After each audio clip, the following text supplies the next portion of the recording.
Surat airport પરથી hybrid ગાંજાની હેરાફેરીનો પર્દાફાશ થયો છે।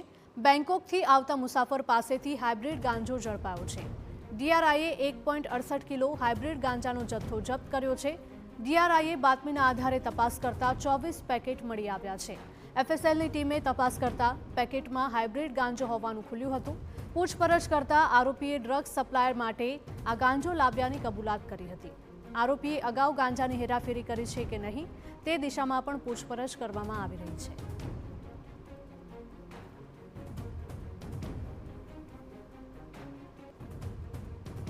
તો સુરત એરપોર્ટ પરથી હાઇબ્રિડ ગાંજાનો જથ્થો ઝડપાયો છે। બેંકોકથી આવતા એક મુસાફર પાસેથી હાઇબ્રિડ ગાંજો જપ્ત કરવામાં આવ્યો છે। ડીઆરઆઈએ 1.68 કિલો હાઇબ્રિડ ગાંજાનો જથ્થો જપ્ત કરીને કાર્યવાહી કરી છે। ડીઆરઆઈએ બાતમીના આધારે તપાસ કરી હતી અને તપાસમાં 24 પેકેટ મળી આવ્યા હતા।